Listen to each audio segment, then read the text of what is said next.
I'm in a hurry. Pardon me, I'm getting comfortable. Don't worry, everything's covered. All the bits and pieces are clean.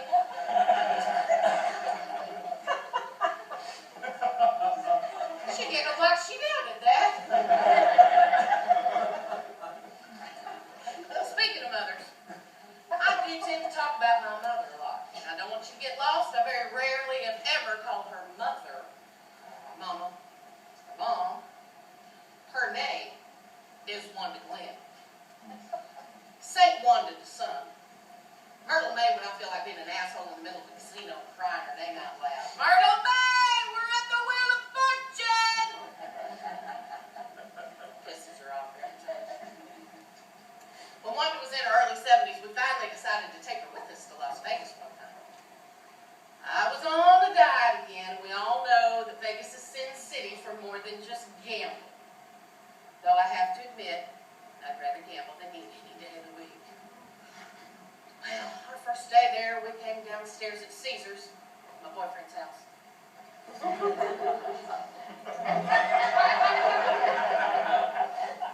Anyway, like I was saying, we went down to Cafe Lago.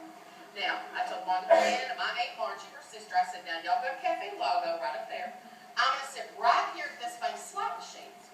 Y'all go enjoy the buffet. I'm going to be right here. She said, well, honey, aren't you going to eat? I said, oh, Wanda, I'm going to have a swim fast. They went on to the buffet. I settled down into a bar stool. I saw a Wheel of Fortune machine, put a little card in, a bunch of cards, put $20 in, here come a waitress. Drink, ma'am. Hell yes! I said, here's the deal. I went ahead and gave her 20 right off the bat. You know, liquor's free out there. Anyway, I gave her 20. I said, here's the deal. My mother doesn't really cotton much to drinking. She and my Aunt Margie are in the Cafe Lago having themselves a buffet. I would like to have a Colorado Bulldog double vodka. I'm going to call that Slim Fast when those ladies come out to slot machine.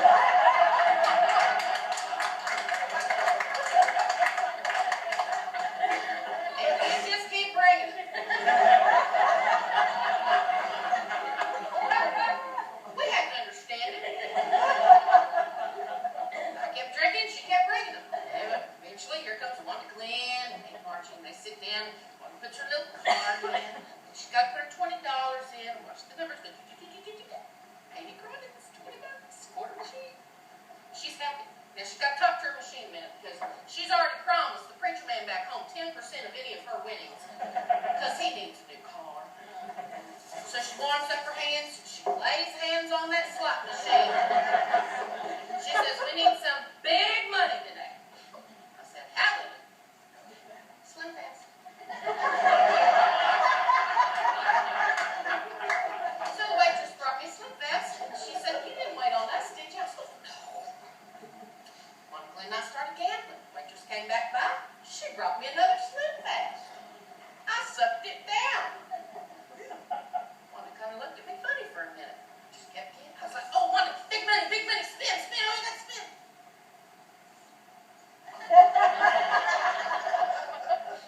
Eventually, Wanda tapped me on the shoulder. She leaned in real far and she goes, Julie, honey, I think they meant for those to be one beverage per meal replacement. Honey, you could have had the buffet.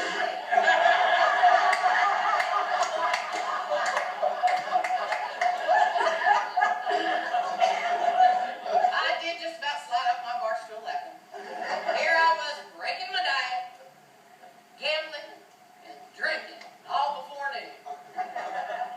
Oh, if only my mama could see me now. She'd be smiling. Now, my granddaddy, maybe not so much. He was a card-carrying Baptist preacher. But my mama, I lived with them when I was probably 19 years old, and he was in the end stages of cancer. Along about 7:30 every evening, I noticed that Mama got a little tickle in her throat.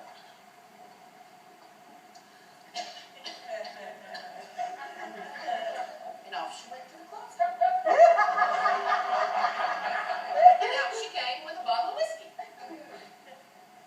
She'd go to the stove and she had this special little beat up and enamel sauce pot, something you look like you melt butter in. She'd put a little lemon and honey and water, whiskey in there. She'd hot it up on the gas stove. Well, then she'd go to the kitchen window by the sink, and she would pick up her fine Quaker Oat crystal, and she would fill her glass. Now, she would always assume the stance. She had on her nice little apron. She'd walk up to the sink with her beverage, her hand on her hip, and lean over the sink real far.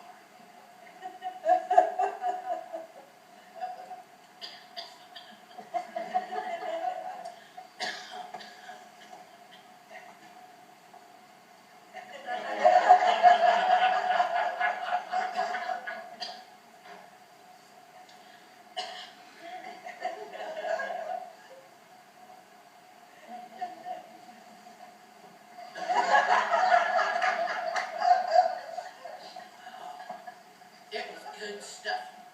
But it was just for medicinal purposes.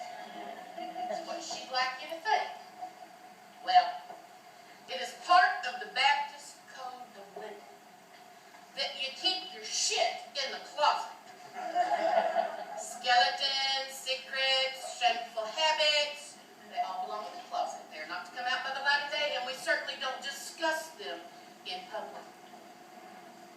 Keeping the family tradition, Wanda Glenn kept all our shit in the front hall closet, right next to the bottle of whiskey, and a stack of 78 RPM records. That's right. Wanda Glenn was a closet rocker.